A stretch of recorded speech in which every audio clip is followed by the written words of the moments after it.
Student trustee Pastrana. Here. Student trustee Yen. Here.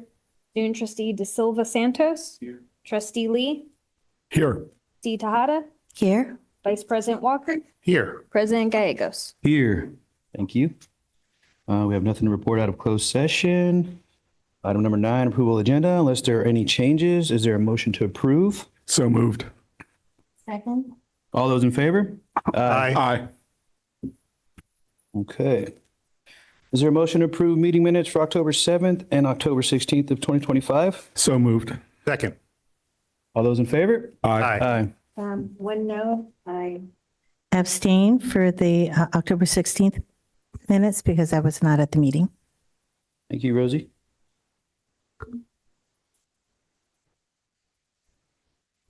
Sit down. Mhm. Good. Jump over here. Okay, we're moving on to item 11, recognitions and commendations for October Student of the Year. And speaker for this is Mr. Mark Brashears. How you doing, Mark? I'm doing really well. How are you doing? Long Doing time well. no see, bud. Yeah, good to see you. We did the top of the hill And we were hanging fair out together. Oh, were you? Yeah, Yeah. that was my buddy. This is always my favorite thing to come do.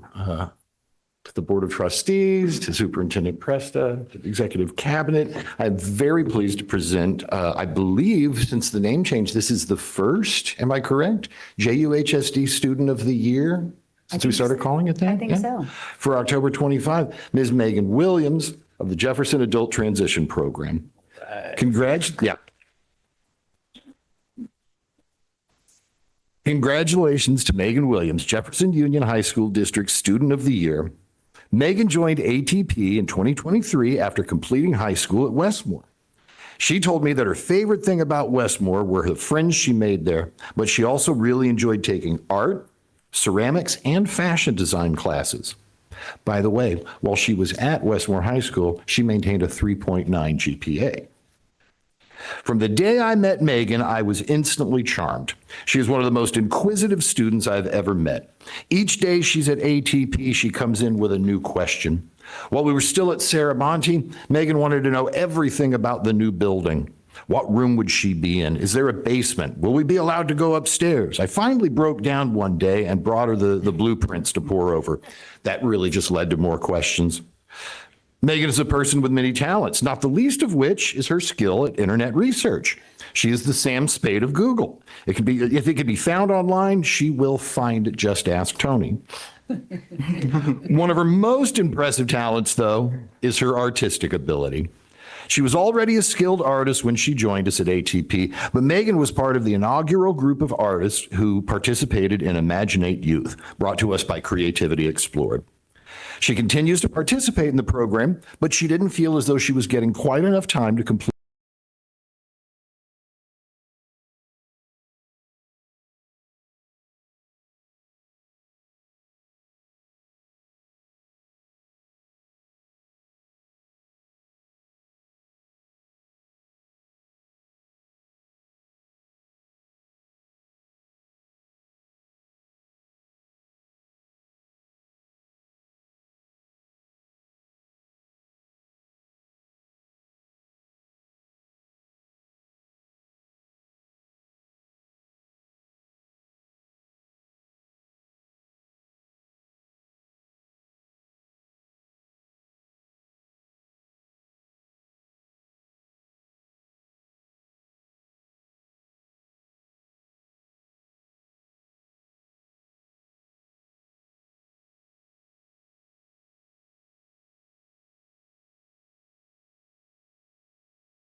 Ms. Megan Williams. Right.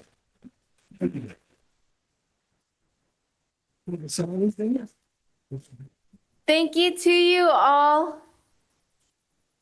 It was a pleasure. All right.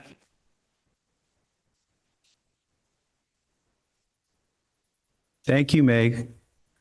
At this time, we can open it up to our student trustees if you'd like to make a comment or have.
Meetings, you always ask questions, and I think you're only in kindergarten.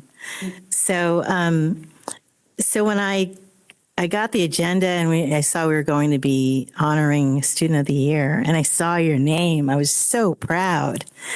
And I got to see your art the first year that we went to the mission, and I got to see you creating your art and then speaking on it. I was so impressed by you, and I just know you're going to do a lot of great things. And I want to thank your parents for being awesome.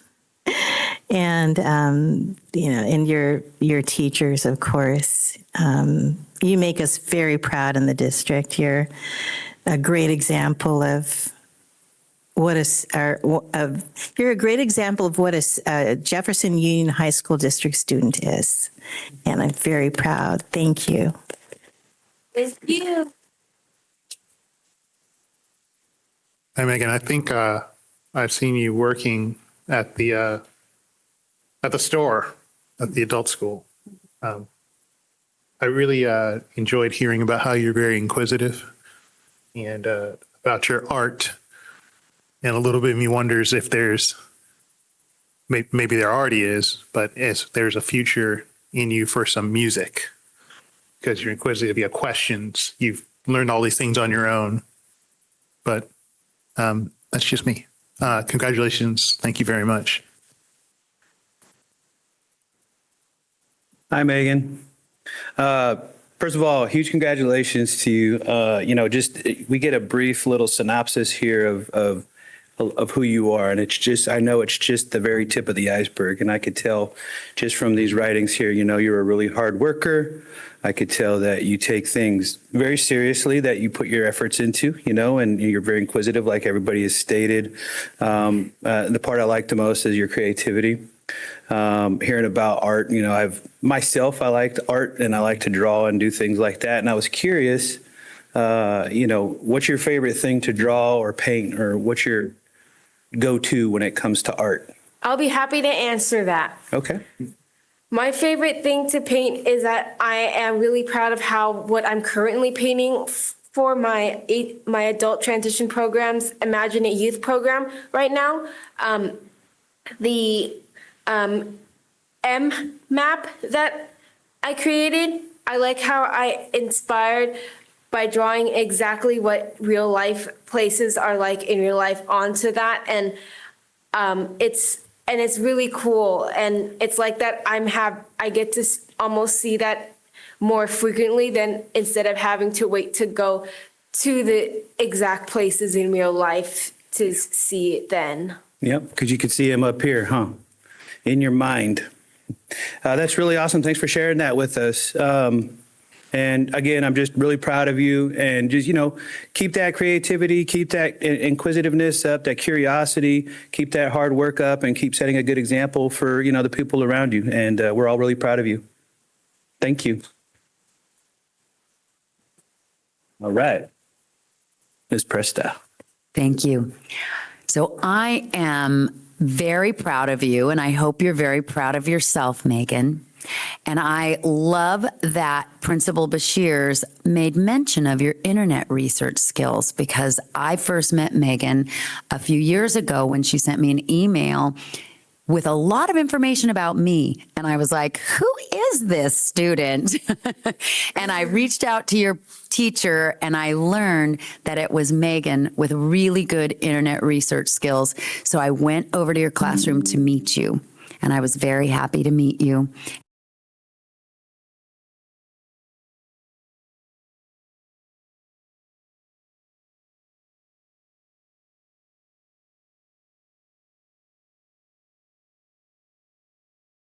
December 6th. Okay, really good.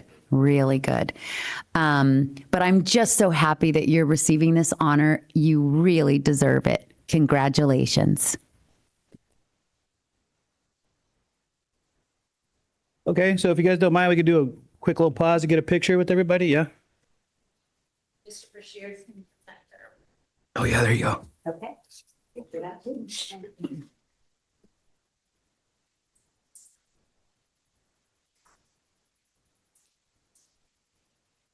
Yeah, right.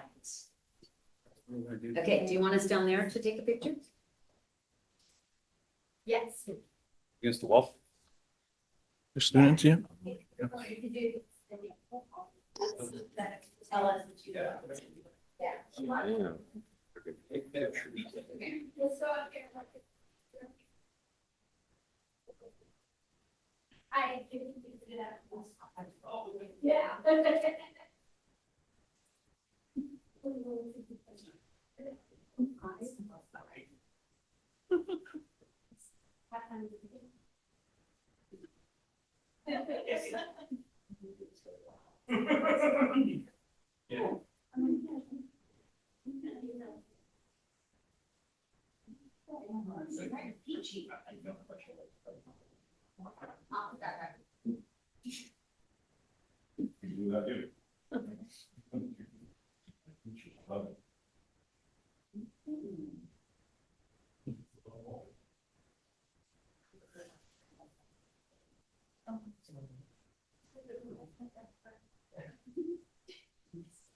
Yeah.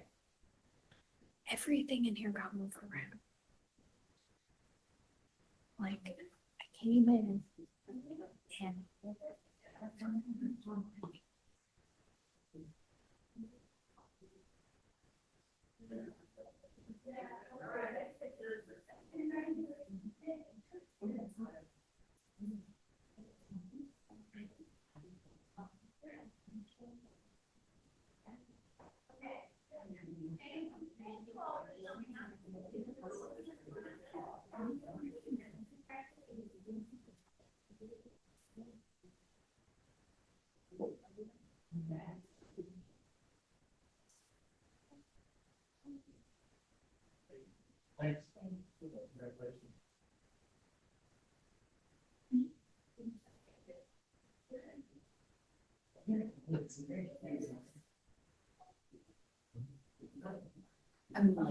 Were we supposed to stay there? Were we supposed to leave? Were we Oh, supposed to she stay? told us to take rocks. I thought so, but then they're still on it.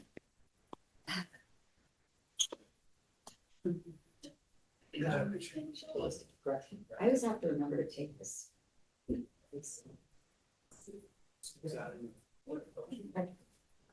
not a good.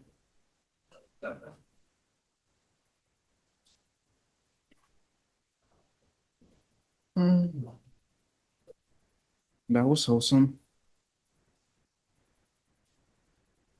That was wholesome.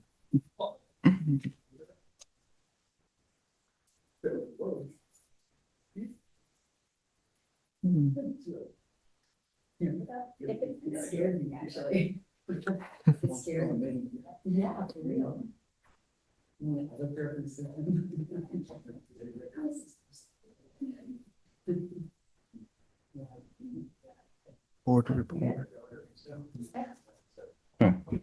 Moving on, everybody, moving on. Okay, communications, 12A, board report.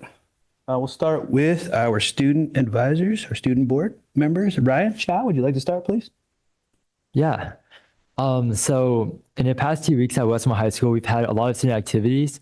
Just last Friday, we had our first school rally this fall. The theme was music festival, and each of the different classes had a different festival to dress up as. So the juniors dressed up as Coachella, and it was really successful, and we had a lot of student participation.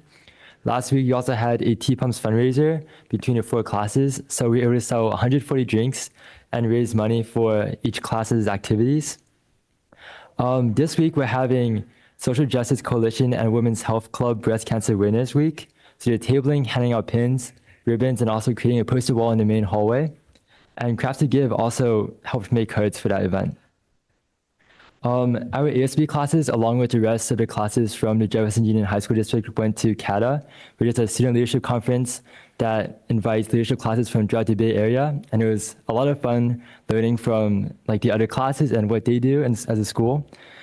And last week at the Top of the Hill Festival, we had student clubs, Future Business Leaders of America, Daly City Chinese Youth Committee, Key Club, and Filipino Barkada volunteered here. Key Club went to Fall Rally North, which is their annual fundraising event, and there was a bunch of spirit, and from the pictures I saw online, it looked really fun. And the CT Work Experience class at Westmore High School, which is for third-year career technical education students, are finally enrolled in Skyline College. For future events, we have our tennis senior night today. We have our first food fair November 7th, and we're welcoming the class of 2030 to Westmore High School at various dates. Our first one is actually in 2 days on Thursday, but we also have 8th grade student tours on November 6th and the 20th. On October 31st, we're having a trick-or-treat event where teachers get to hand out candy from their classrooms and students can dress up and visit them. And Westmore Math Club is inviting students from across the district to participate in a math competition in 2 weeks. Yeah. Thank you, Ryan. Romina? Okay, we have a lot of stuff going on at Jeff right now. We just ended our first quarter, so we had our finals 2 weeks ago, and everyone's excited to start the new quarter. Our Key Club also went to FRN at Six Flags last Saturday, and our ASB also went to CATA at Elko, and I heard that everyone had a really great time. We also had our Foods Day last week on Friday, so we had a lot of clubs and classes selling food, and it was timed on a really good day because it was sunny, so there's a lot of people who bought food and came out just to listen to music and vibe. And we also had, last week GSA had a lunchtime activity called Coming Out Day, and another LTA we had was a new club that was launched this year at Jeff called With Love. They held an LTA for breast cancer awareness where they wrote letters to breast cancer patients. And this week is our homecoming week. So we have Spirit Weeks going. We're having our homecoming rally at the football field this Saturday, so there'll be games. And we have some classes and clubs that are performing, so that's really fun. And we have our homecoming game against Homestead on Friday, and homecoming will be this Saturday, and our theme is Gloco. And we're also having our girls volleyball senior night this Thursday at War Memorial against Terra Nova. And Skyline also started their application workshops, so we have seniors that are scheduled to attend during flex time to get support that they need for applications and for any questions that they may have about college. And our freshman advisories are also starting to collaborate with their linker leaders to start decorating their door for our Halloween door decoration contest that happens every year. And for those who aren't aware of what Link Crew is, it's basically a group of upperclassmen who help the freshmen navigate through their first year of high school. And lastly, we also started advertising a new student equity team. And it's basically a space where students can process their experiences related to race and racism. And it's a space to find their power within the community. And its main goal is basically to work towards change through the collaboration with students and adults. And their first meeting will be this Tuesday on 28th, or next Tuesday on 28th. Thank you very much. Valerie? Okay. In the past 2 weeks at Terra Nova, we had a big focus on homecoming. So we had our homecoming rally, which was SpongeBob themed, in which we announced freshman officers and homecoming royalty of all grades. And then that Friday, we won our homecoming game against South San Francisco High School and had our yearly freshman tailgate. Then the day after, we had our homecoming dance. It was very successful. And then last week, we had Hispanic Heritage Month dance showcase, in which dancers from Jefferson came over to Terra Nova and displayed their culture during one of our lunch times. We've also been having lots of sports active last week. We had our first marching band competition last Saturday, and then we've currently been having 8th grader touring and shadowing, and that's still going on right now. We also had our Dig Pink volleyball game for breast cancer awareness. And just like the other schools, around 30 of our ASB students went to the CATA Leadership Conference to collaborate with other ASB students and work on their leadership craft. For our future events, we have a football game versus Santa Clara this Friday. We have a class of 2028 Chipotle fundraiser. We have wintergram sales, which is like candy grams for Valentine's Day, but it's for winter instead. Oh, and we also have, on November 7th, we have a freshman field day. Thank you, Valerie. Johnny? First, I would like to thank the audience for being here and the counselors for the opportunity for me to talk. I'll start by saying that on the last 2 weeks, we had a trip to learn about Eco House and about the bees. We had a field trip with 3rd graders to a museum. We also had a lowrider conference in College Skyline. It was fun. We got to see the history about the lowriding. We got to meet some famous people that knows about lowrides. So it was a fun experience. We also, Thornton students and staffs were also participating on a food bank where we would help food banks distribute food. We also volunteered at PetSmart on Saturday. There was a field trip with Fly on San Francisco State College. We also are going to have a pumpkin patch to help 3rd graders from Susan B. Anthony with Wildness Boys. It will end about 7:30 or 8 o'clock. That's all I have for the day. Thank you for the opportunity. Of course. Thank you, Johnny. And then Superintendent Press speaking on behalf of Oceana. Thank you. The Oceana student trustee was not able to make it tonight, so I said I would give a shorter update than they probably would have. I think the big highlight for Oceana is that they're having Halloween Fest this Friday. So they hope that everyone comes. It starts at 6. I think it goes to 9:30, and I think it's going to be a lot of fun. I happen to have heard about a lot of the things they're planning, and the kids have been working really, really hard on it. They also went to CATA with a lot of the other student leadership ASBs from the high schools, and that was supposedly really great. And their interim forms were just released, and they're having a hygiene drive. I'm going to wrap it up at that. Oh, thanks for sharing. Yeah. All right. Well, moving on up to our board, starting with Andy. Yeah, so last Thursday, we had the Jefferson site school board meeting after school, which was good, just to hear the updates from the team at Jeff. And then I went over to the college and career fair over at Ceremony. Nice to see a really great turnout with not just our staff, but the different schools and trades and everybody who was out there, and a lot of our students, and also South San Francisco Unified students out there. So it was good to see the activity and the curiosity and the universities that were there.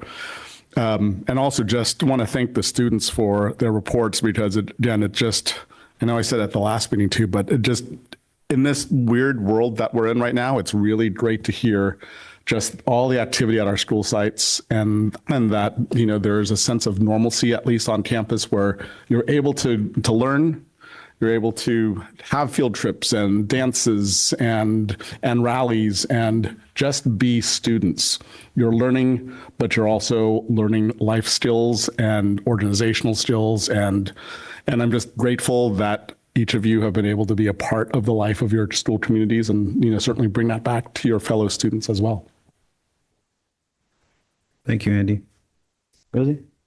I have to echo what you're saying. I almost don't want to follow any of the student reports because they're so thorough and amazing. You're all doing so much. You're all doing so much, including, public service and community service. It's amazing to me. And it just, like this crazy world, it really just makes me happy that you can just be students, but also you're our leaders. You're going to make change, and that's why I feel, on the board, I need to protect that. I need to protect you and your schools and your families, and that's my promise. So keep doing what you're doing. I'll have to ask you questions later because, as you share things, I mean, what is that? What is that? So I'll check in with you later. But also, I was able to attend the community resource night that was here. And I actually got some, flyers that I'm sharing with other people. There are a lot of services that I didn't know we had opportunities for. So it's always a good event, and I'm glad that we hosted here. And thank you. Thank you, Rosie. I have very little new to report. I was out and about on Saturday, and I bumped into a couple of our union members doing their union business. It was good to see that. And I like to go out and see student activities. I think I see things that have to do with music more than I do with sports, although I'm more familiar with sports than I am with things that have to do with music. I just want you all to know that on Tuesday, 28th, I'm going to go see some Terra Nova water polo. That's all I got. Cool. Right. Come with me. Go Tigers. Thank you, Shred. For myself, I was also at Community Resource Night. I got here a little bit late because I thought it started at a different time. But I showed up nonetheless, and I was pleasantly surprised by the turnout. Also, really, I think caught off guard, kind of like Rosie was saying about the amount of resources that are out there for people that I don't think a lot of people know about. So I was trying my best to kind of absorb as much as I could, and hopefully try to spread that out a little bit to people that are in need, because there's just so many cool programs and things out there for people. And for us to be able to host that and give people, give these places that exposure and give people the opportunity to find out what's really out there is pretty cool. So glad to be a part of that and kind of see what it does for people. I was also at the Jefferson school site meeting as well. And every time I go there now, not seeing that gym really trips me out. But I know something cool is going to go there, and I've seen kind of the conceptuals and looking forward to it. Had some great conversations with some of the staff there on how things are going, and felt really good about what I heard, and looking forward to just those updates and kind of staying in touch with people on site, and just continuing to do good work as a district. And I'm kind of really proud of what everybody's doing. So cool stuff. That's kind of it for me for now. So we'll turn it over to Superintendent Presta for our superintendent report. Thank you. I'm going to be a little bit redundant, but I'm going to add a little different note to things. So I was at the community resource night, and I want to say about that, I'm super proud of our staff for being among the team of leaders. I'm also proud that we're collaborating with the other school districts around us to put these resource nights together. They're really needed.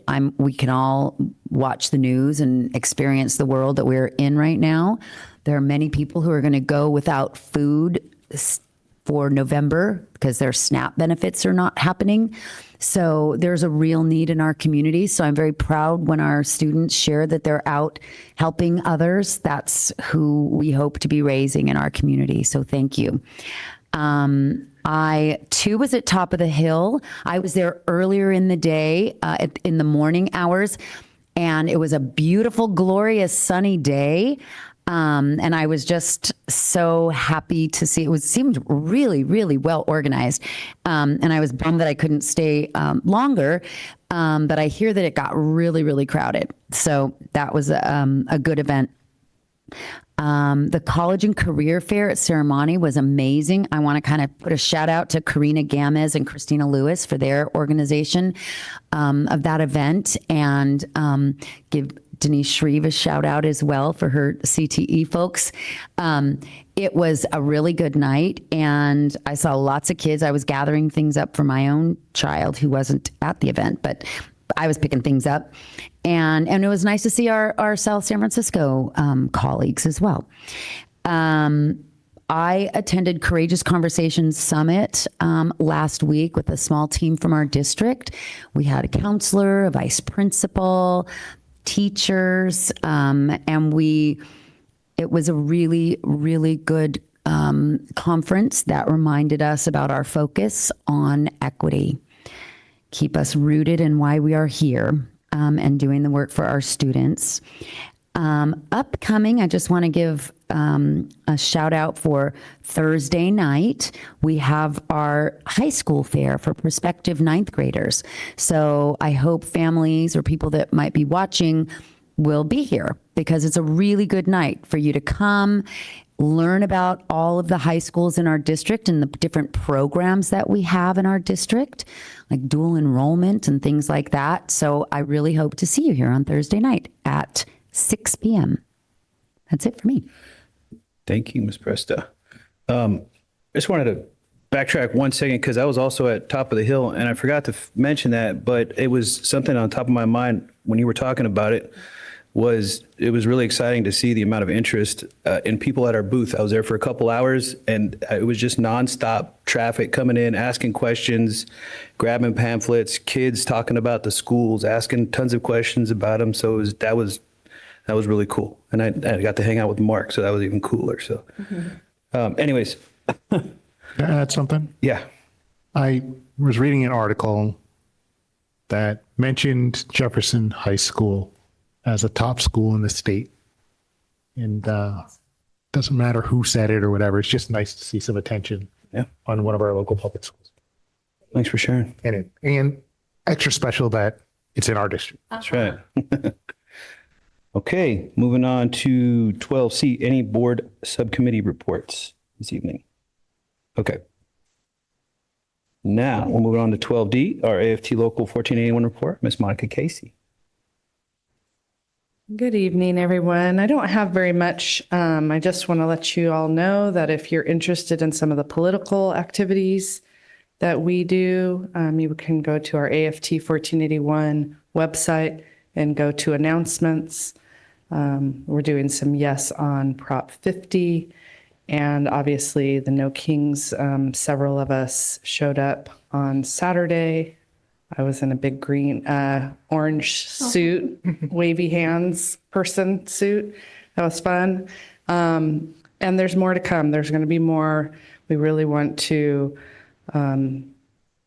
make sure our communities, our schools, and our students and our staff are safe. And I don't know if you've heard about some of the things that have been said about what's going to be happening in San Francisco soon, but we're very close. So, and some of us live in San Francisco, some of us travel back and forth. So, just be aware that AFT 1481 is looking into being involved and making sure our communities are safe. Thank you, Monica.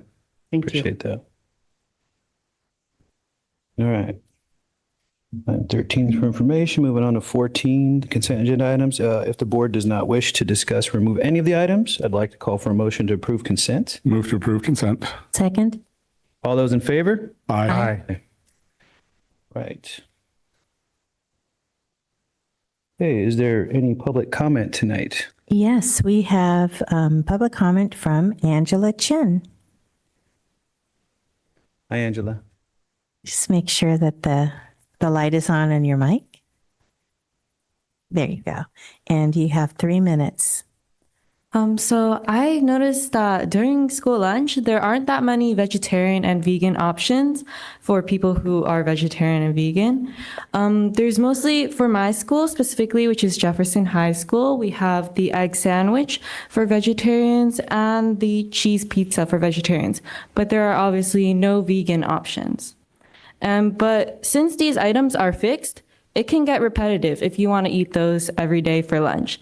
So I want to say that we should have a rotating vegetarian or vegan option available every day to support students who want to change their diet to vegetarian or vegan. Because most of the rotating lunches contain meat. For example, if you wanted pasta, it would come with the meatballs. The Alfredo would come with chicken. And the baked potato would come with bacon on it. So that's all I want to say. Thank you for sharing. It's good to know. Thank you. All right, moving on to discussion items. 16A1, we have innovative strategies for prevention and intervention through restorative education. And our speaker is AOD Program Director, Ms. Mary Bear, and AOD Program Coordinator, Miguel. That's us. Good evening, everybody, trustees, student trustees. I'm so happy to see you here. Makes me so happy to have student trustees. Executive Cabinet, thank you for everything you do. My name is Mary Beer. I'm the director for the Inspire program at the Daly City Youth Health Center.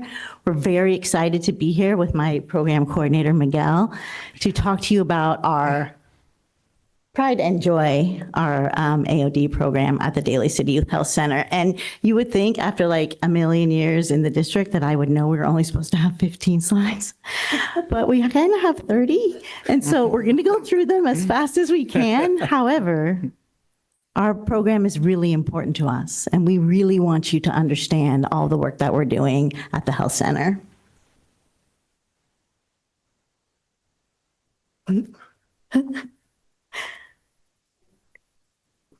Yep. Not working? Is the keyboard turned on? Yes, it was working. There was some problems with it earlier too, so. Oh, okay, there we are. So you don't need to see us anymore. We can go on to the next one. All right, I'm going to just give you a little history. So in 2005, there was an alcohol-related accident that took the lives of 2 teenagers in Pacifica. One of them was my nephew, Jonathan. Shortly after their funerals, one of the Jefferson Union High School trustees, David Mineta, got together with Youth Leadership Institute and Asian American Recovery Services and decided to start a prevention movement so things like that didn't happen in our community ever again. And I met David at a rally that we had in Pacifica. It was like an underage drinking rally. And I knew when I saw him up there that I wanted to work with him because he was an amazing trustee here and he's an amazing mentor for me.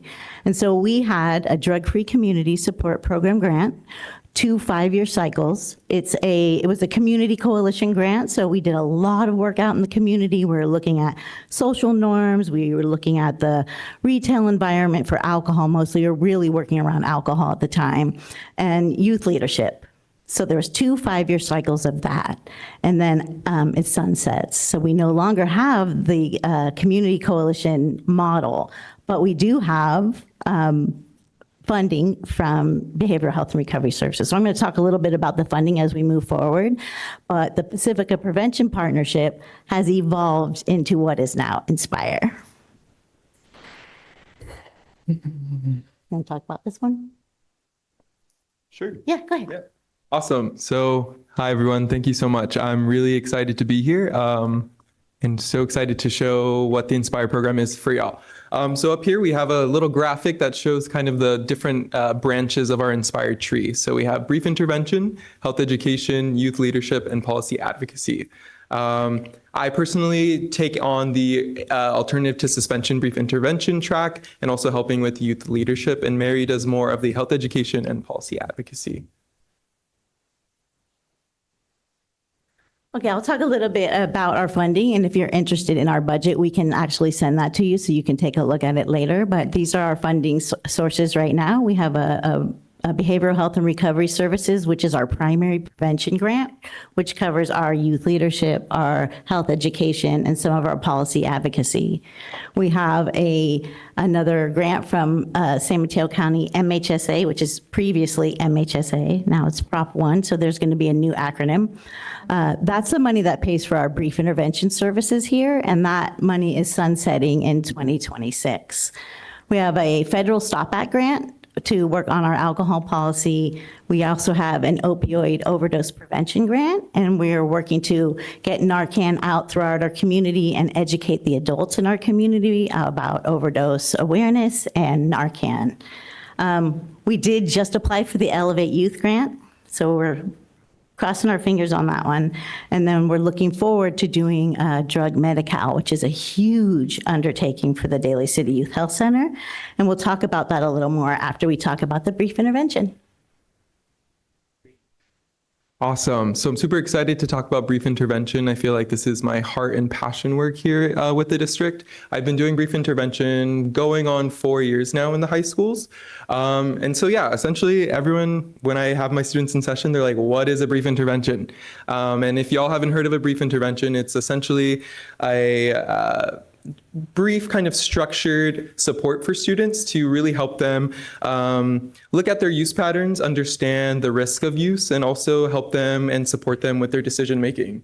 It relies heavily on one-to-one support and uses evidence-based strategies like motivational interviewing, cognitive behavioral therapy skills, and the stages of change theory. And yeah, and essentially this brief intervention happens in 4 sessions. Students are guided through a curriculum called Teen Intervene. It is evidence-based. It's an evidence-based curriculum. And then with our program, we actually pursue a restorative justice-based approach to substances on campus. And yeah, and so essentially what the brief intervention does is really support students with just increasing their overall awareness on why they're using. We ask them questions that oftentimes they're like, I've never thought of this before. And we also help them move into better decision making. So we really kind of give them a lot of scenarios and really ask them how they would respond and like what we can do to mitigate certain kind of risk factors. And then lastly, altogether with brief intervention, it just really helps with the risky like substance use behaviors and really helping them make a lot like smarter choices. Sweet.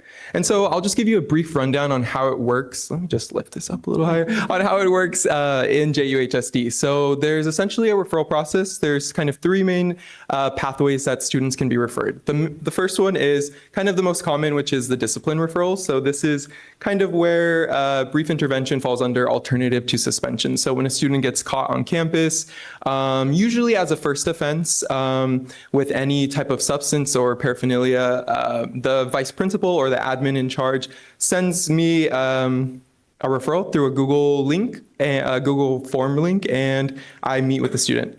The next way is a wellness or staff referral. This is kind of coded as a student self-referral through means of their wellness counselor or just a teacher or staff person at the JUHSD campus. And then lastly is the parent referral. So offering parents the opportunity and showing them what resources they have to support their students if they find that their student is using at home and maybe not getting caught at school, but definitely could use some support so the parents can sign their student up that way. Did you skip? Yeah, perfect. And then we have initial contact and first meeting. So essentially when we meet with students, they're added to my list and I meet with them for a pre-session. And so this session is essentially just a kind of like really warm way to let them know, hey, this is who I am. I'm going to be running this program. We're going to be together, and just giving them some program expectations and also just like a safe place to land after like, which could be a traumatic experience for them getting kind of caught and the repercussions that come with that. And so by kind of meeting them with the pre-session, it gives them a lot more buy-in to feel comfortable to really talk about their substance use. And then we together pick a class that they can miss, and we pull them out of their class for about 30 to 45 minutes. And then ultimately the goal for this kind of first initial contact is to let them know that they're not in trouble and that we're a supportive place for them, because the brief intervention does provide just this safe landing, this place of prevention, and also a place of empathy for them. And then just in terms of how we log and communicate with like everyone involved, including admin, Daly City staff, and just people in the district in general. So we actually have access to Synergy. We input every student we see under the Inspire tab on student conferences. And we share a spreadsheet with the administration so they're able to see when students finish and complete the program. The only really time I contact administration is when students need extra support or potential referrals to outside services, and then if a student is not participating in the program. And so with this model, again, it's like really collaborative, and I work with wellness counselors and sometimes collaborate with the wellness team at each school when we're working with the student, as well as clients from the Daly City Youth Health Center. So all around, the students are getting a really good kind of like wraparound support for mental health, and then that specific substance use support. Awesome. And then just as to know, in terms of how we collect data, is pre and post survey data, which definitely, if we had more time for this presentation, would love to talk more about how we can leverage like accessing kind of certain data that the school district may want surrounding substance use and how students are accessing, et cetera. But essentially, we use pre-surveys to assess their willingness to change their substance use within the next month, the next 6 months. And then also, we kind of, when they first come into the program and they leave, they get a scale on kind of how they want to, or how they see themselves motivated to change. We also assess their attitudes and belief, their coping skills, knowledge. And then with our post-survey, it includes everything from the pre-survey, but also just includes like their overall, how safe do they feel in the program, their attitudes towards substances after kind of learning and chatting with me. And then also, how to set goals for themselves and if they feel comfortable and confident doing that. Sweet. Okay, so I just talked about brief intervention and how we do it in school, but why are we doing it? So definitely brief intervention is evidence-based, and there have been a lot of great outcomes that come from it. And so here we have reduction of recidivism. So students who are going into brief intervention have more chances of not reoffending and staying out of trouble and getting their education. It also improves their academic outcomes by reducing the punitive kind of suspension measures that come with getting caught and allowing them to be in class and not miss any material. And then lastly, with our restorative justice approach on how we implement the program, we're also increasing their accountability and having them understand kind of the harm that their actions have done, not only in their school community, but at home with their friends and other kind of peers around them. Sweet. Okay, so I'll just talk about a few of the challenges that we face with brief intervention. So the first one is capacity and space limitations. So adding another service to the school, especially kind of like a counseling-based service, like leads to less room capacity. And so it's been kind of a struggle at certain schools to have a consistent room, or I'm switching every week and the students are like, where are we going to meet this time? Also, like administrative differences on each campuses. Definitely each school campus has its own way of running, and we find it really hard to be consistent in our referral process and our overall just implementation of the program, because we have to change it so much at so many of the different school campuses. Also the limited duration of services. So having substance use specific services with brief intervention, again, is brief. So it's only 4 sessions, and oftentimes students really want extra support, or they want to continue working on their substance use goals. And because of the brief intervention model, that kind of doesn't happen. We do try to connect them with therapy through the health center or even their wellness counselor at school though. And then also referral consistency. So definitely referrals are inconsistent year by year and school by school. So there's some schools where we get heavy referrals and other schools that don't give any referrals at all. And so that's been kind of a struggle. And then also the stigma and student readiness. So obviously talking about substances on a school site is like really like awkward for students and they get really scared and it's just stigmatized altogether. So I find it kind of hard when students come to me and they are very not wanting to be there, you know? And then lastly is just staff turnover and role shifts. So definitely we've worked with admin at a school site, had a really good system, and then roles shifted. One admin became principal and then a new admin became VP, and then processes just get really hard and it's hard to reestablish that connection and that kind of flow that we've had before. Sweet. And then lastly, just talking about the successes of brief intervention. So definitely we are increasing the district capacity for support. We're providing more kind of focused resources for students and also alleviating pressure from wellness counselors.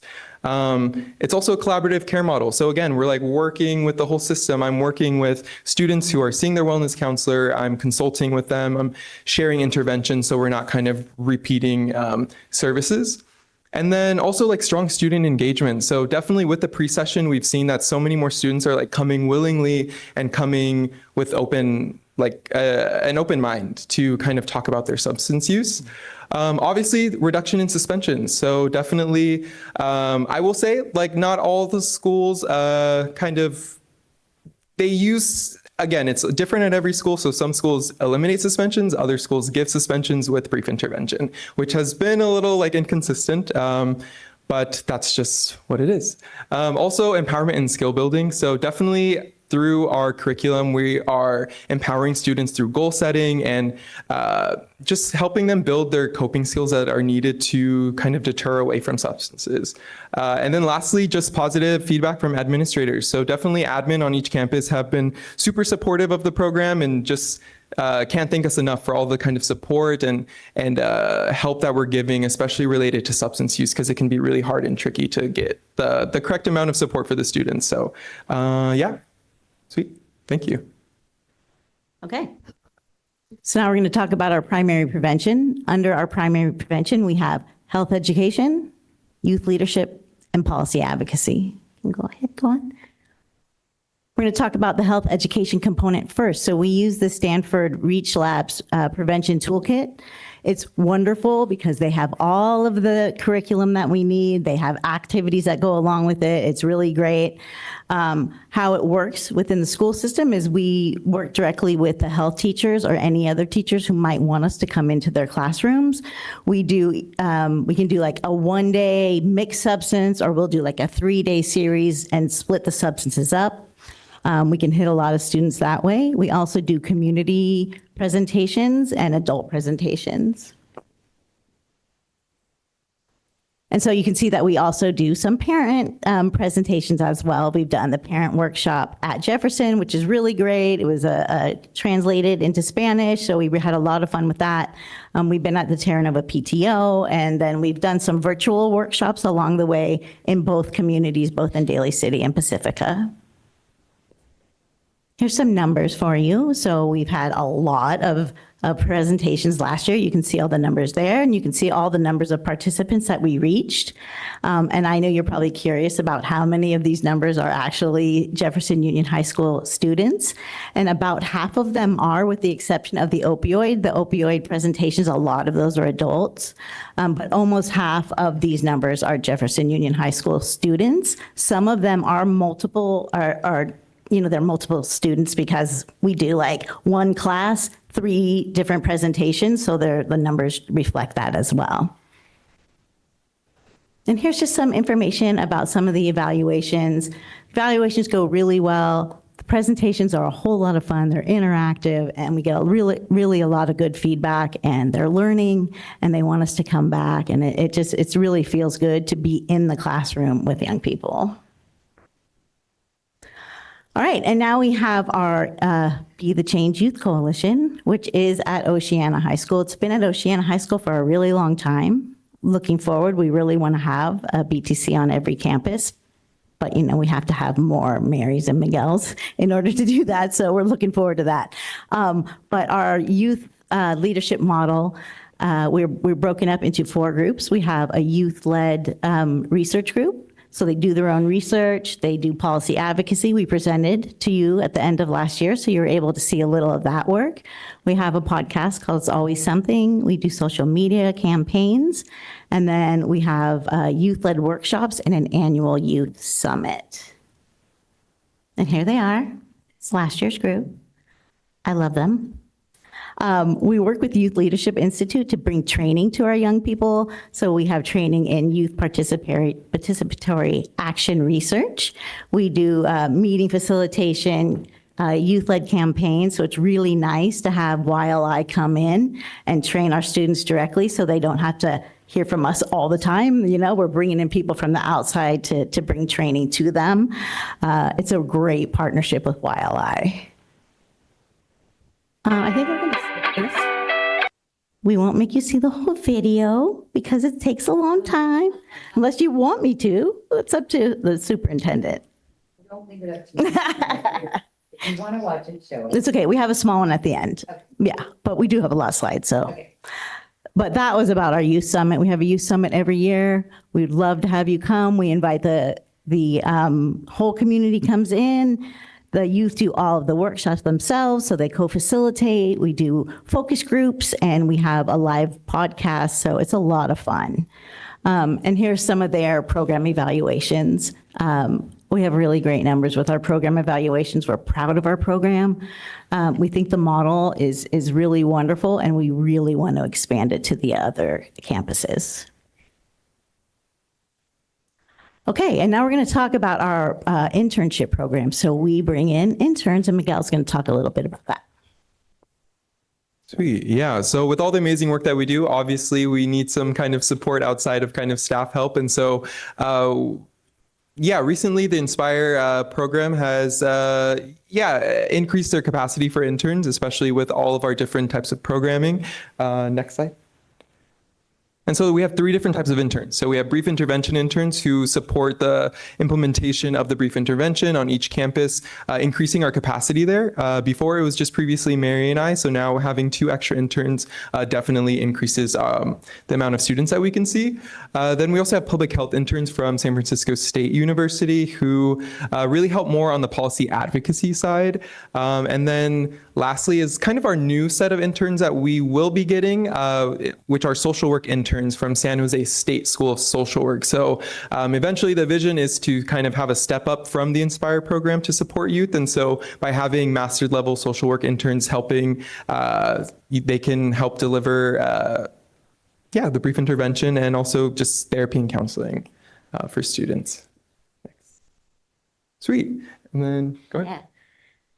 And so I'll talk about this. We've recently started a BTC alumni internship program. And so over the years, we've had former students come in and serve as our interns. One of them just got a teaching job at Westmore this year, teaching ethnic studies over there. We're super excited to have her there. But here's Antonio and Carter, just so you can see their pictures. They graduated last year from Oceana, and they're here to help us with our youth leadership program. It's really great experience for them because they learn what it means to facilitate groups and to lead activities and to kind of have that one step up from probably students they know, right? And so it's been a really great program, and I'm looking forward to continuing it for a long time because it's great to be able to offer it to them. They're very excited to be there, and I hope you have an opportunity to meet them because they're doing great work. All right, so lastly, we are going to talk about our policy advocacy section. So over the years, you can see, I'm not going to read them all, but we have consistently worked on policy advocacy ever since we started. And so we do. We've worked on tobacco policy, alcohol policy. We've worked on social host ordinance here in Daly City and in Pacifica.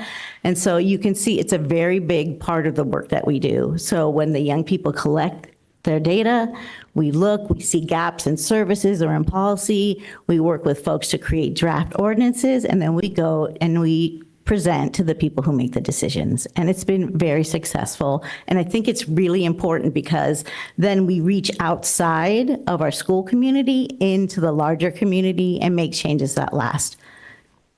Go ahead. And so right now we're working, we would love to work on an alternative to suspension brief intervention policy for Jefferson Union High School District. So that's my little pitch for that here tonight. We're also working with the San Mateo County Tobacco Education Coalition. working on tobacco retail assessments and the tobacco ordinance update in Daly City and in Pacifica. And then we're working with the San Mateo County Overdose Awareness Coalition, really looking at the linkages to service and Narcan and overdose awareness. So that's on top of all of the other work that we're doing. Go ahead. And so looking to the future, you know, I think we're all aware of all of the things that are going on in our world right now and with our budgets. And so over the past, we've never really come and asked for support from the district as far as money is concerned. But I think we might have to talk about some support for our brief intervention program because our funding is sunsetting this coming year. But we do have a plan to look at a drug medical treatment program through the Daly City Youth Health Center. So it's a really big undertaking, but it'll allow us to do brief intervention. And then the kids who keep coming back to brief intervention, who obviously need that next level of service, we'll be able to serve them. Miguel and I are both back in school.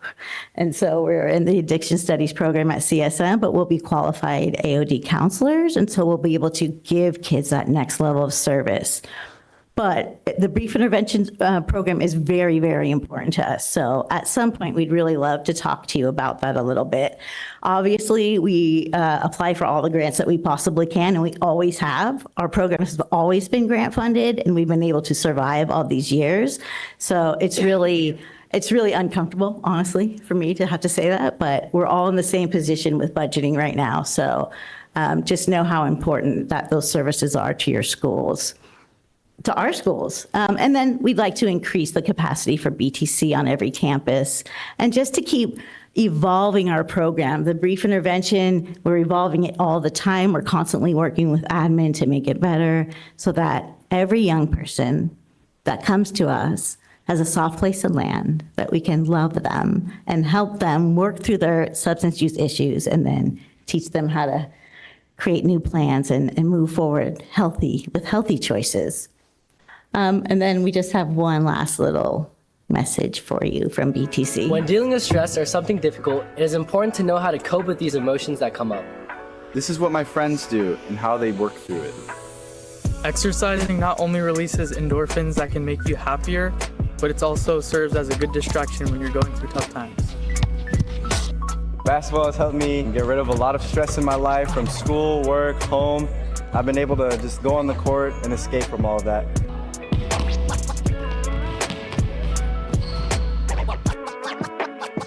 Meditating helps me calm down before my days. Sometimes just a drive can clear my head. I love listening to chill music when I'm driving. Life can feel stressful sometimes, but it's important to remember that you don't have to have it all figured out. Take things one step at a time and reach out for support when you need it. Prioritize self-care as part of your daily routine and give yourself space to recharge. Coping with stress and anxiety is all part of a process, and every little step counts. You're doing better than you think. That was working fine before, so I don't know what happened. But I mean, the bottom line is we're doing better than we think we are. So thank you so much. If you have any questions,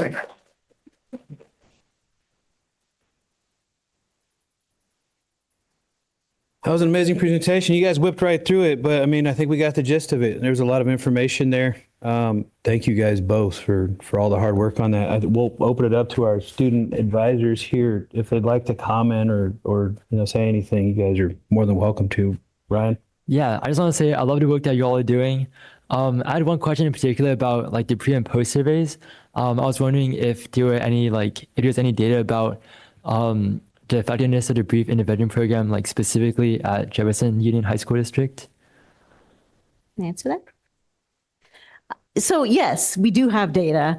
One thing about brief intervention is we have to understand what it is and what it isn't, because it is so brief that we don't see really large changes in the data. But what we do see is gradual changes where young people are trying to actually consider changing their patterns. And so that's where we're seeing a change in the data. That makes sense? Yeah, awesome. Thank you. Mm-hmm. Let me know if you have any questions. Okay, you good? Valerie? I just wanted to say that I really like your idea with the brief program. I love that instead of antagonizing students who face substance abuse, it attacks it from the root. And I just want to say that I hope you guys can find a way to make more students aware that this exists. As you guys are developing, I know it might be hard right now, but I trust that you guys will do that because I think it's a really important step into fighting substance abuse on our campuses. That's all. Thank you. I appreciate that so much. Thank you, Valerie. Oh, Johnny had to leave. Okay. We'll open it up for our board. Andy? Sure.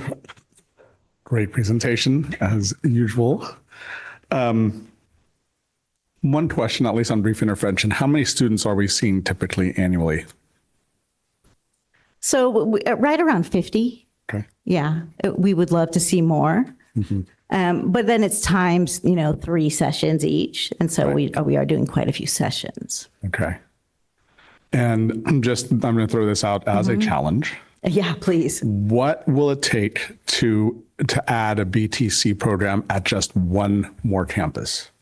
I think if we're going to do it at one campus, we need to do them at all the campuses. Okay. So we need one more full-time person. Okay. Yeah. So you'd split up the work between the two of you? We would need like a health educator. Okay. Yeah. Okay. Full-time. All right.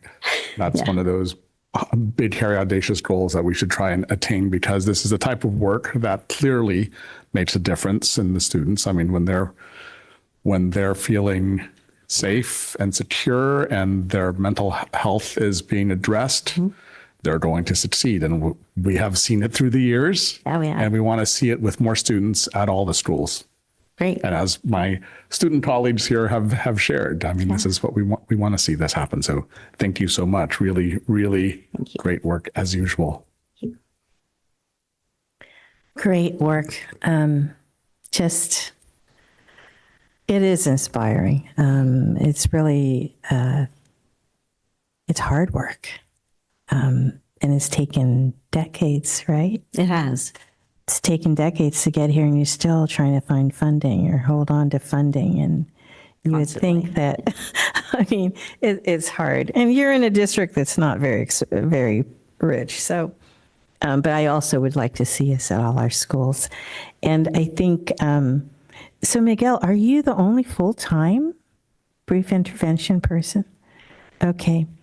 So then you do go out to the schools, you meet the students where they are. And and I can understand that even just seeing a wellness counselor, sometimes students feel a stigma with that. Or if they have to go take a break, they're overwhelmed in class and they say, I need to go chill somewhere. They go to the office but also I really do see the importance of having family members who struggled with substance abuse. It's that first step. And it's almost a blessing that they're caught, because now they have to face the accountability, and for you to make it a safe place for them. Really, really important. And I can hear the frustration when you were talking about how there could be administrative changes, differences on the different campuses, and there's no one dedicated room where you can go meet. Yeah, I can. That is a challenge. So I hope we can find a way to help you make that more uniform. But let's see. And I really love that you have former students coming back to help. Do you ever get former patients coming back to help? Their students do. Their students, yeah. But I mean, because you have be the change, right? That's right. Yeah. So you have because we went to the summit last year, and it was fantastic. And you just have so many students working there, but they all know what they're doing. And I love there's so many boys. You know, usually you can't find enough boys to help with anything, but this is like, wow, look at all the, where are the girls at? Let's get more girls in here. The pizza. It's the pizza. Okay. Maybe the pizza and the podcast. I don't know. But I just have to thank you again. And, you know, we're behind you 100%. And I also want to say, you know, our program is evolving too. And so we are learning along with the administration, and we're really here to support them. And so it's important that that message gets through, because we work really hard on those relationships. So yeah. Oh, absolutely. We are there to support them. Cool. Thank you. Thank you so much. I learned a lot. This is amazing that this came out of, you know, what it sounds like a few people saying, hey, this we can make this better.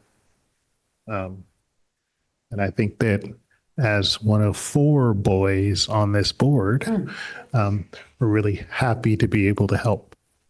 I also learned that there's a podcast, and I'm gonna check it out. I'm pretty excited about that. Pacific Coast Television, that's where you can find it. So we collaborate with PCT, and they're back there right now, by the way. Thank you, Jason. They do all the training, and we get to use their studio, and then they broadcast it on their channels. Nice. And you said you had a longer slideshow, which we didn't see, but I think that's going to be available on our website, right? On the agenda website? They just smashed it. Yeah. They had a longer video. Sorry, the video. Yeah, there was a longer video that didn't appear. We told me that. You guys did great. So we can check that out. We can check out that video still. It's on the slideshow. Yeah. It's located in the slideshow. Yeah. It's on the agenda. She's just going to kill me. So if you want to check out that video, you should. I'm going to. There you go. And the podcast. There you go. Perfect. Awesome. Thank you, Shrek.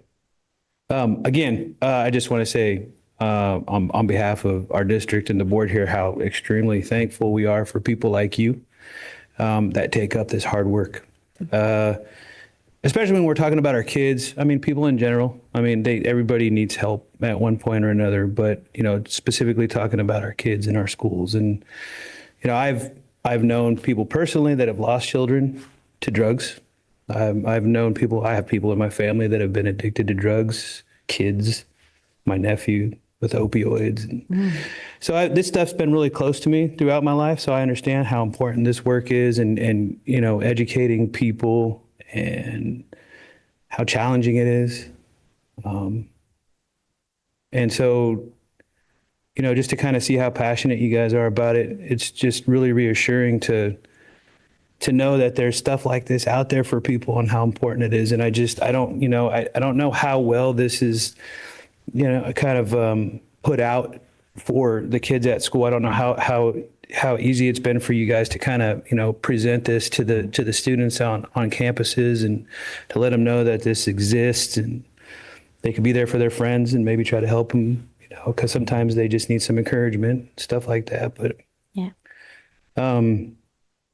And I guess, you know, just thinking about, you know, the fiscal impact of it, if it does come down to where you're, you know, coming to the school district for, you know, help with the budget. I mean, there's nothing wrong with asking for help. But I think it's going to be important for us to understand what that responsibility is like fiscally, and seeing how that, you know, works with our budget. So I don't know if there's a way you guys could put together something that kind of gives us an idea of what that looks like.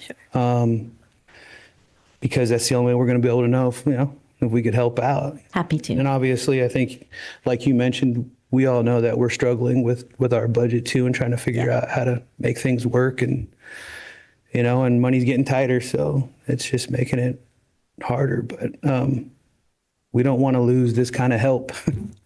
We don't want to lose this kind of resource. It's too important. So thank you again for the presentation. Thank you for the education. And look forward to hopefully working with you guys some more. So. I appreciate it. I appreciate that a lot. Thank you. Yeah. We really are. We move forward with every grant we possibly can. So we do push through pretty well. Yeah.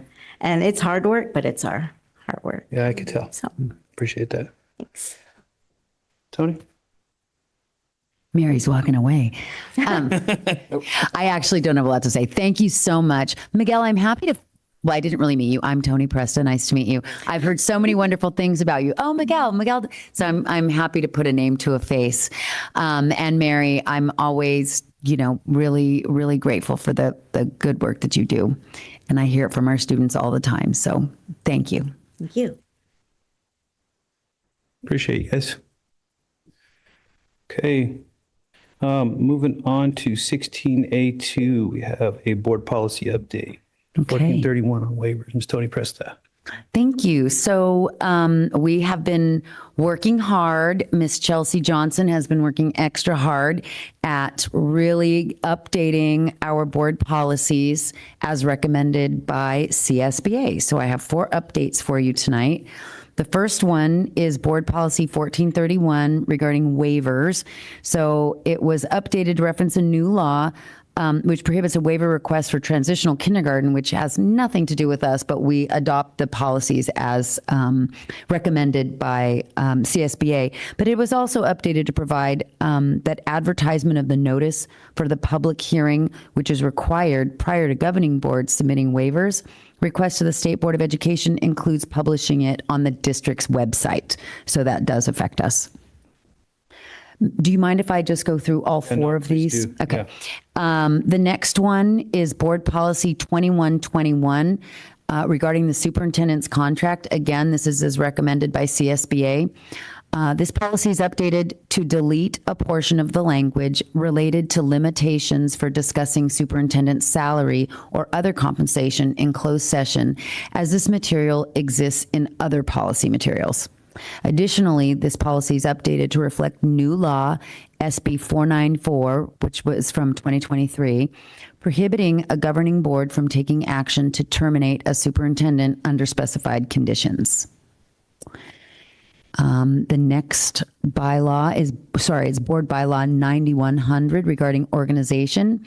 This bylaw is updated to reflect new law, AB 486, which was adopted in 2021, which changes the date requirements for districts to hold their annual organizational meeting. We've been compliant with those dates, but now it's in the bylaws.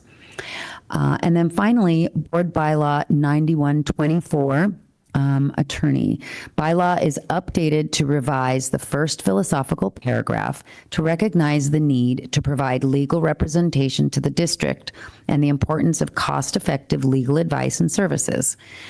To clarify that the governing board may appoint and fix and order paid legal counsel's compensation, expand the type of entities that the board may contract with to serve as legal counsel, and reflect that the board supports pursuing collaborative legal efforts with other districts, as well as other government agencies as appropriate.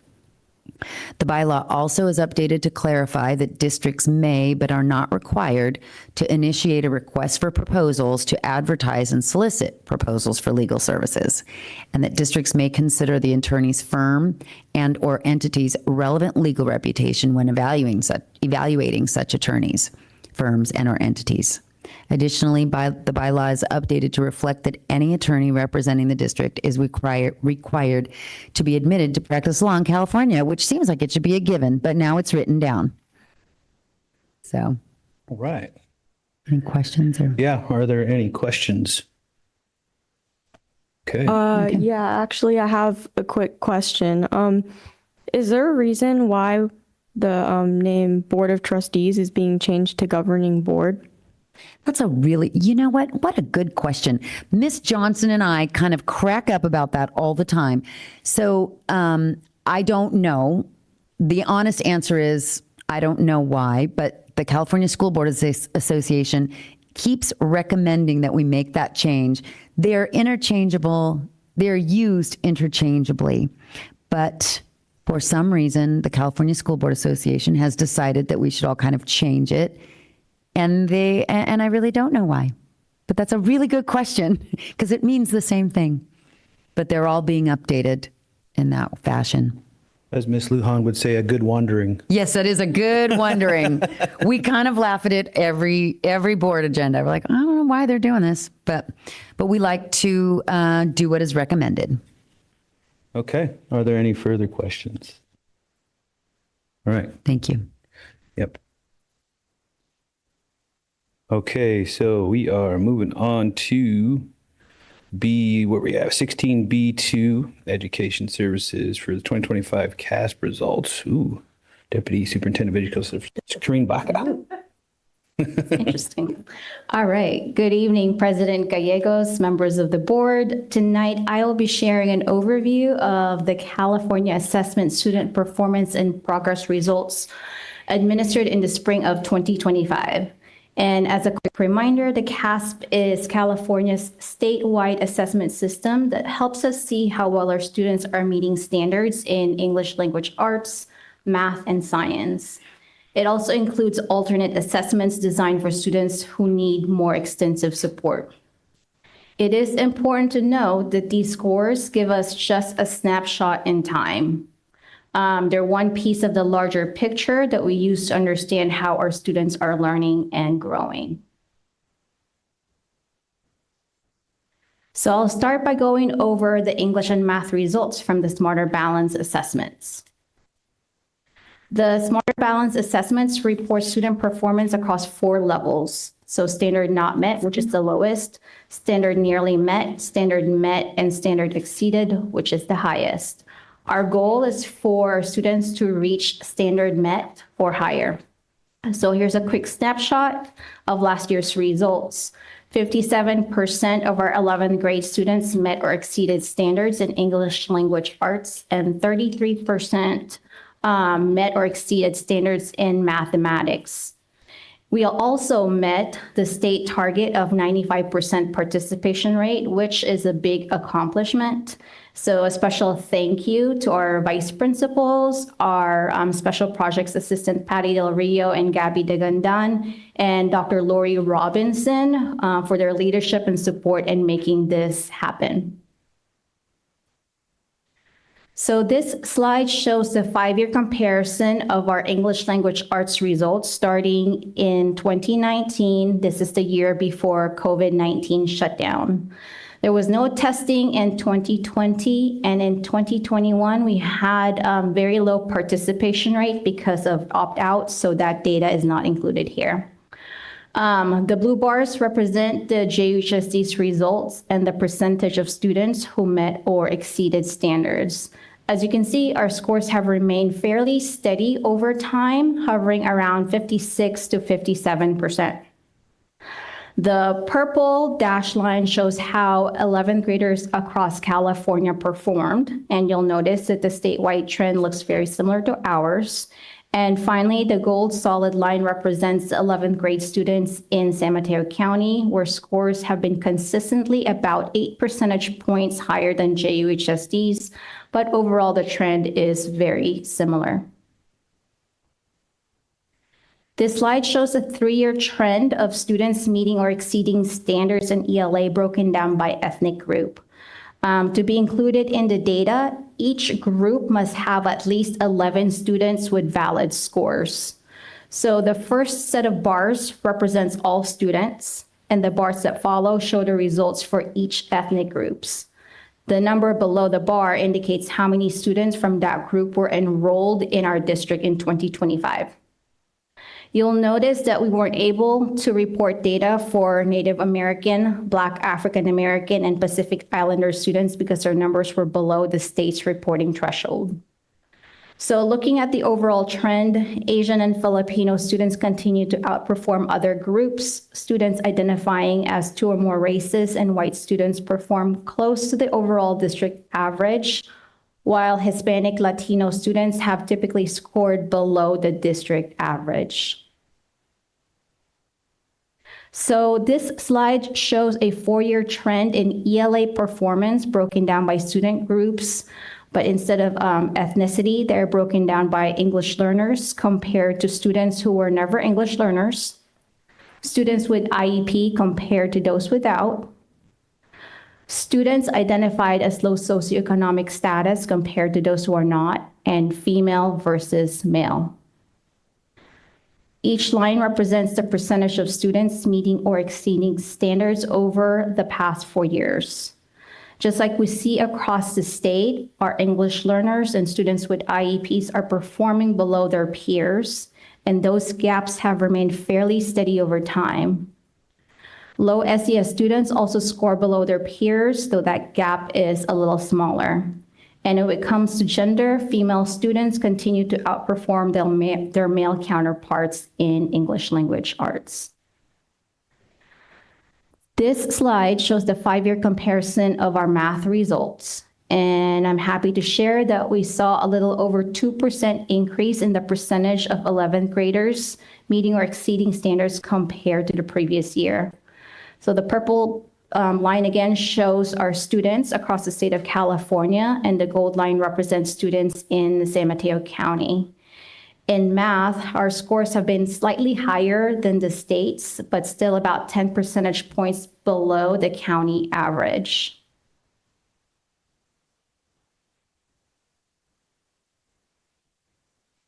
If you look at this slide, you'll see the math results broken down by ethnicity. And just like in ELA, Asian students continue to outperform all other groups. Our Filipino or 2 more races and white student groups are performing closer to the overall district average. And similar to what we've seen in the past years, Hispanic Latino students are scoring below the district average.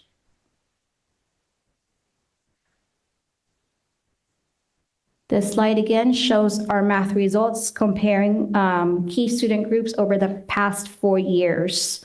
For each comparison, again, the lines show the percentage of students meeting or exceeding standards. So consistent with the statewide trends, English learners and students with IEPs perform significantly below their peers, and those gaps have remained steady over time.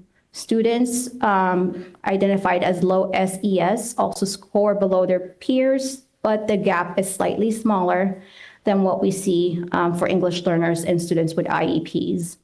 In math, the gender difference is less pronounced than in ELA, but female students continue to perform ever so slightly higher than the male students overall. This slide shows Jefferson High School's performance over the past 5 years. ELA is shown on top and math is on the bottom. In the chart, the last column represents the most recent scores. So green indicates an increase, a red a decrease, gray means that a score stayed the same as last year, and an asterisk in a cell means that there weren't enough students with valid scores to report a percentage. So I want to give a big shout out to Jefferson staff and administration. Overall, both English and math scores increased by nearly 5 percentage points, a really positive trend. It is especially encouraging to see growth among students with disabilities and English learners in both subject areas. I also want to recognize the math teachers who met a lot last year collaboratively to align their student-facing objectives and develop common assessments. Their teamwork and consistency are clearly reflected in these results. This slide shows Oceana's performance. There was a slight dip in English language arts in 2025, but Oceana continues to have the highest percentage of students meeting or exceeding standards across the district, both in English and math. Math scores showed a particularly strong gain this year, increasing by 10 percentage points from the previous year. I also want to highlight the growth among Hispanic Latino students in both English and math, which directly aligns with one of their school's goals. An area for reflection is in the ELA performance of students with disabilities, which could be a priority for targeted support. This slide shows Terra Nova's performance, and overall, Terra Nova saw increase in both English and math for all students. There was a particularly strong gain in English language arts among Hispanic students and students with disabilities. So one area, though, that they could reflect on its performance is the Hispanic students in math, as the scores have shown a slight decline over time. This slide shows Thornton High School's performance And because of Thornton High School's small population, the percentage of students meeting or exceeding standards tend to fluctuate from year to year. So an area of celebration for the school is the increase in math scores, as well as the improvement in ELA performance among Hispanic students. Lastly, here is Westmore High School's performance. There was a very slight drop in English language arts, but math scores increased for all students, including a nearly 5-point percentage gain among Filipino and Hispanic students. An area to explore is the performance of their students learning English and students with disabilities in the areas of math. Next, we'll look at the science results, which come from the California Science Test, or the CAS, administered to students mostly in the 11th grade. Here are our district science results shown in the blue bars, and you can see we've made gains from the previous year, which is a great progress. The purple line shows how students across California perform, and the gold line shows students for San Mateo County. Here's the 3-year science performance trend broken down by ethnicity. Similar to what we saw in English and in math, our Asian student group continues to outperform all other groups, while our Hispanic Latino students have the lowest percentage of students meeting or exceeding standards.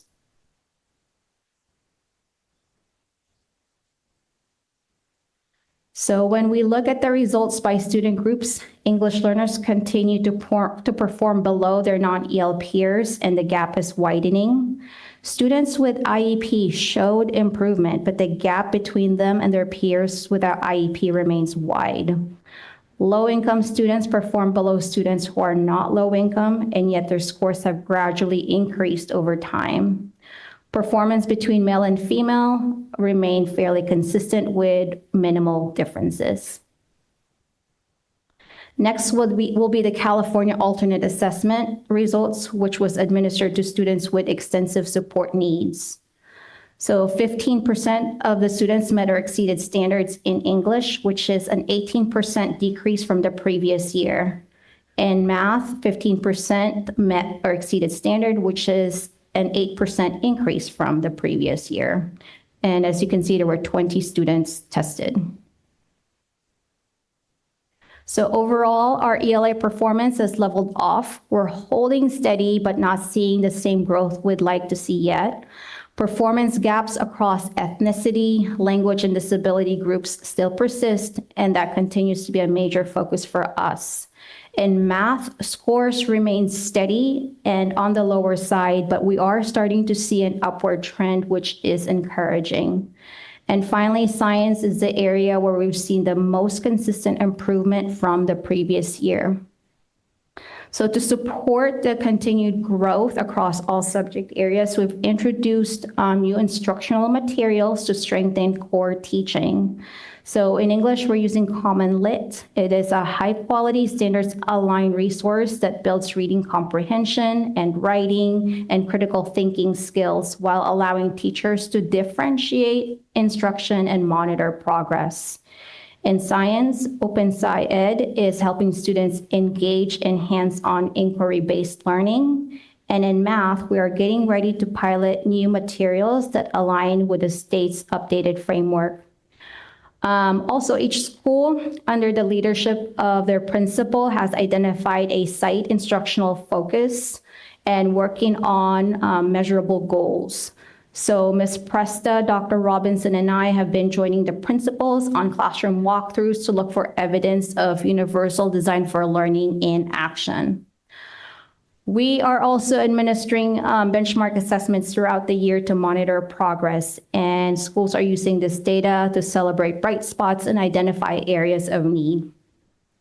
Our instructional coaches continue to partner closely with teachers, modeling effective strategies, providing feedback, and supporting collaborative planning through the Blue Sheet process to ensure alignment and consistency across courses. And while the results show that we still have important work ahead, they also reflect the continued efforts of our students, teachers, and staff who remain committed to improvement. We will continue using these results as one of the many tools to reflect, learn, and grow together, always keeping our students in the center of everything that we do. And that is the end of my presentation. Thank you. Thank you, Corrine. I'll open it up to our student advisors if they have any questions. I do have one thing that maybe I'd like to see in the future is the relationship between Pacifica School District's CASP testing and ours, because I feel like, I wonder if it would be fair to assume that one of the major reasons why many are not meeting the standards for math and some in ELA is a lack of understanding of fundamental concepts in these fields. Thank you. Thank you. Thank you for that feedback. And yes, we are starting to look at how did our students perform when they were in their partner districts and see if there's any correlation and what can we do to strengthen that relationship so that we can align what we are teaching with vertical alignment. It's a great question. Oh, sorry. Go for it. Yeah. All right. I know I emailed you these questions, and I just sort of wanted to sort of reiterate the questions again.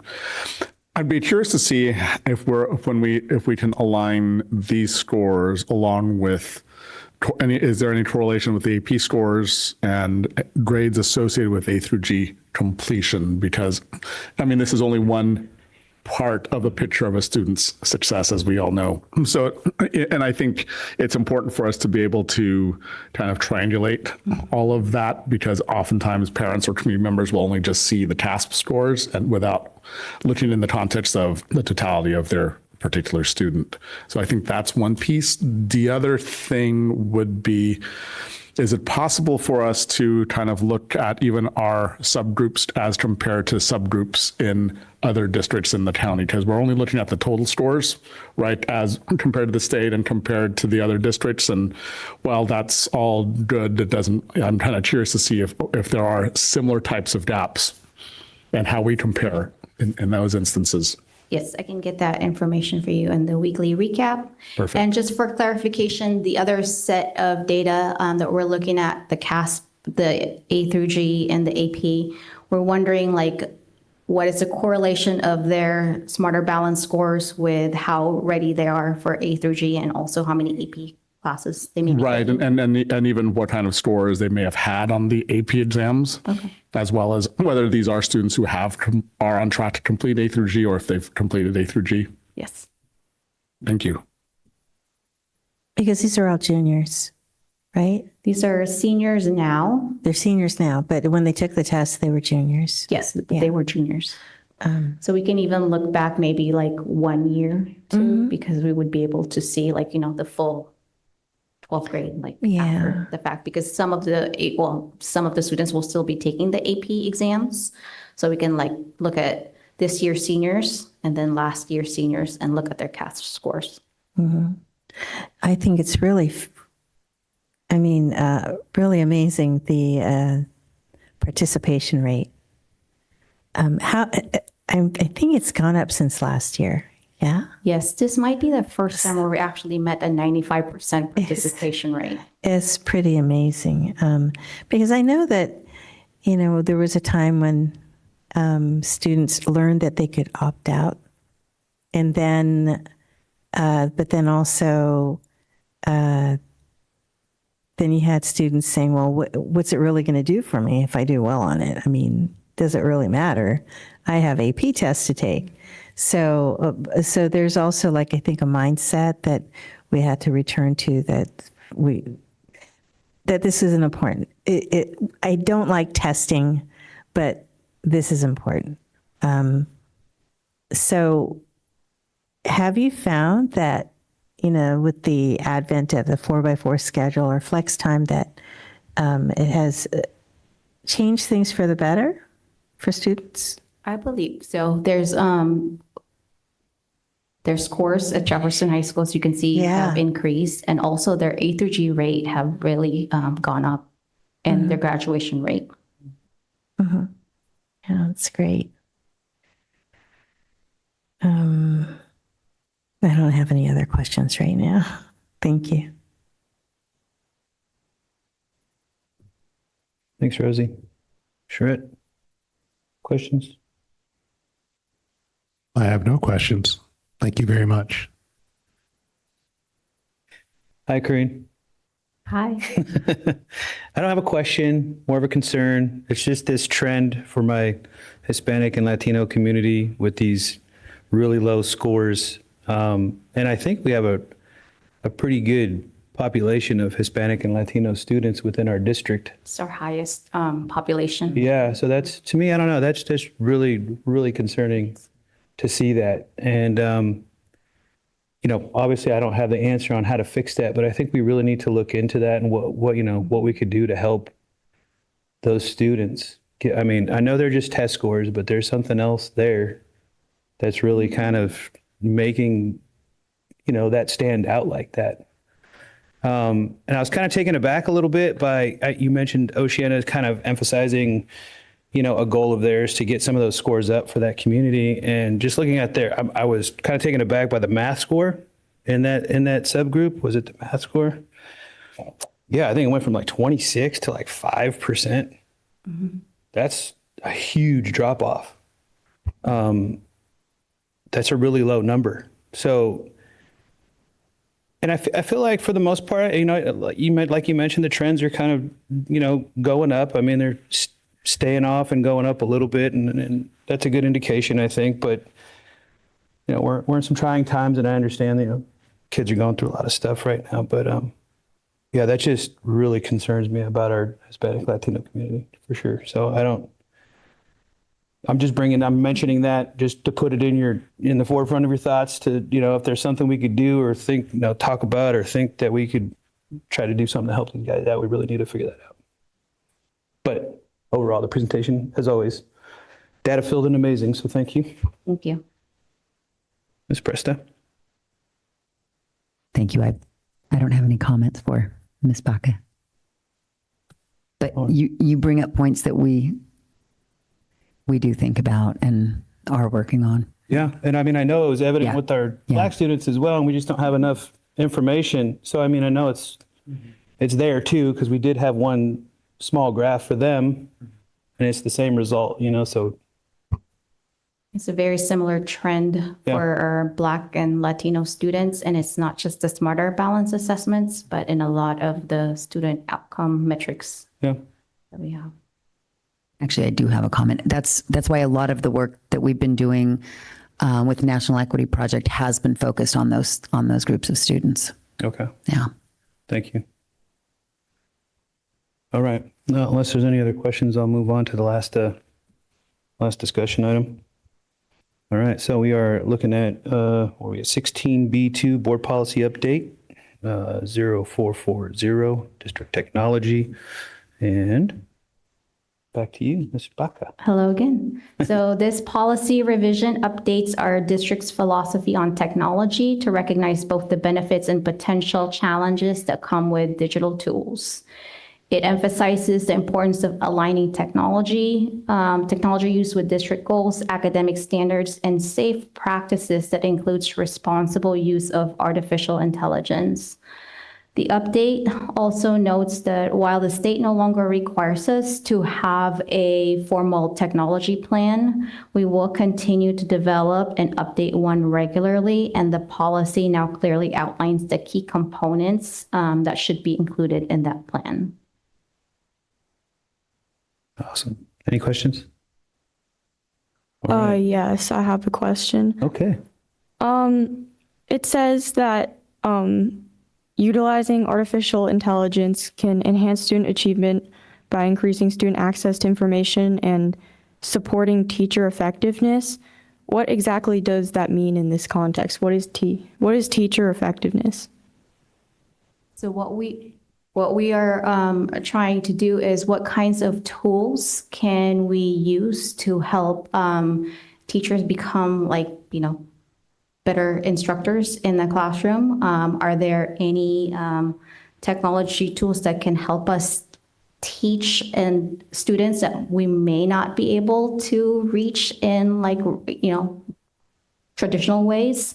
And so what this policy will actually do is this will allow us to start an AI committee that will help us develop an AI policy so that we can both, AI is here, it's not going away, so we need to be able to use it smartly and effectively. Okay, thank you for the clarification. In terms of teachers using AI, I think it can be a great tool. My only concern is when teachers rely on AI to make a lesson without fully comprehending what the AI is saying.